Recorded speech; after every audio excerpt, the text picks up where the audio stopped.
Bonjour à tous. Dans cette vidéo, nous allons résoudre une équation du second degré avec une valeur absolue. Alors, petit rappel pour commencer. Qu'est-ce que c'est que la valeur absolue d'un nombre réel?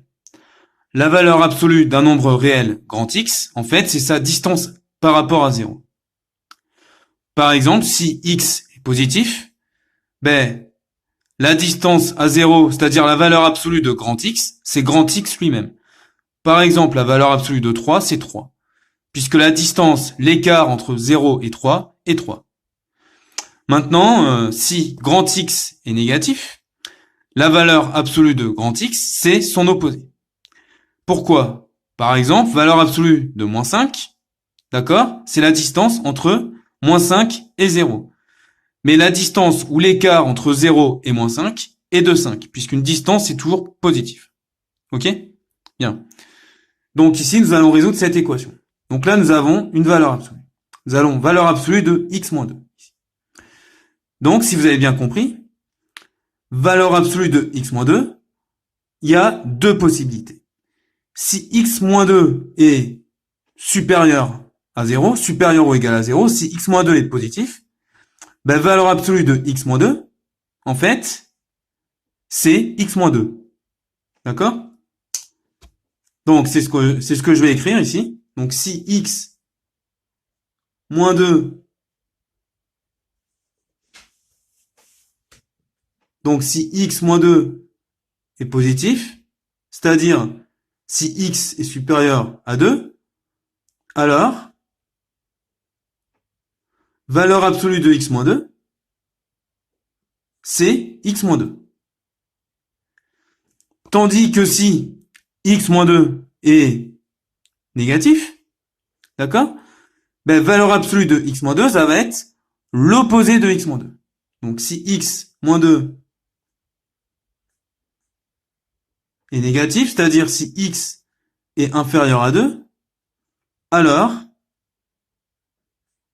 valeur absolue de x moins 2, c'est l'opposé de x moins 2. C'est moins, entre parenthèses, x moins 2, c'est-à-dire moins x plus 2, ok, ou 2 moins x. Bien. Voilà. Donc, cette chose-là peut prendre deux valeurs. Ok? Donc, nous avons deux cas à distinguer. Notre équation, nous devons la résoudre sur grand R, mais nous allons d'abord, en fait, la résoudre sur l'intervalle 2 plus l'infini, sur l'intervalle fermé 2 plus l'infini, et ensuite sur l'intervalle moins l'infini 2. Donc, sur l'intervalle fermé, moins l'infini 2. Donc, c'est parti. Premier cas. Le cas où x est supérieur ou égal à 2, c'est-à-dire x, où x appartient à l'intervalle 2 plus l'infini. Donc, notre équation, d'accord, va pouvoir s'écrire d'une autre façon. Donc, notre équation ici, le but c'est de se débarrasser de la double barre. Notre équation ici va pouvoir s'écrire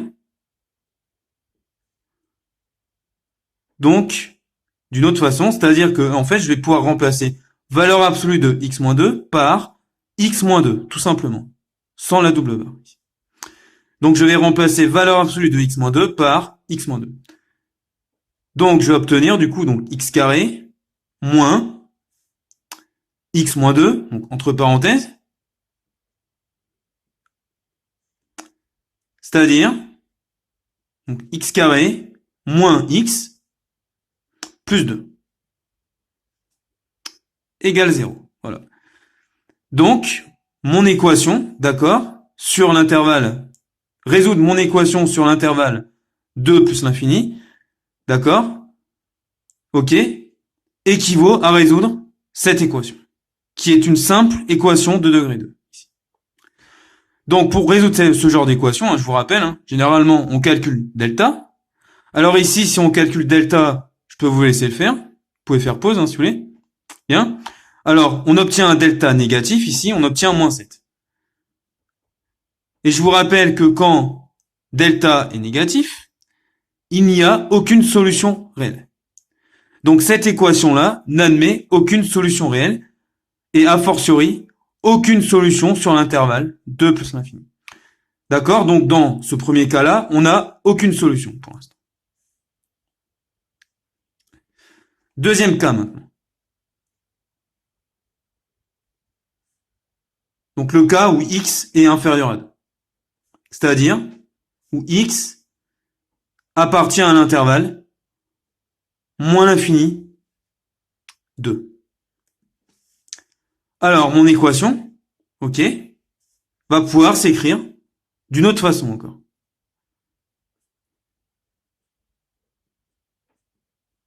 Donc là, je remplace valeur absolue de x moins 2 par ceci. Donc je vais écrire x carré moins, entre parenthèses, moins x plus 2 égale à 0. Donc nous obtenons à nouveau une équation du second degré, ici, avec un delta strictement positif égal à 9. Or, vu que delta est strictement positif, d'accord, cette équation-là admet deux solutions distinctes, que l'on va pouvoir du coup calculer ici. Donc, cette deuxième équation admet deux solutions. D'accord? Et ces deux solutions-là sont bien dans l'intervalle moins l'infini 2. Donc, pas de problème, ici. Donc, dans le premier cas ici, mon équation n'admet aucune solution. D'accord? Donc, cette équation n'admet aucune solution sur l'intervalle 2 plus l'infini. Par contre, mon équation ici admet bien deux solutions sur l'intervalle moins l'infini 2, qui sont moins 2 et 1. Cette équation-là admet donc, sur R, sur grand R, admet deux solutions. Et ces deux solutions sont 1 et moins 2. Voilà pour cette vidéo. J'espère qu'elle vous aura aidé.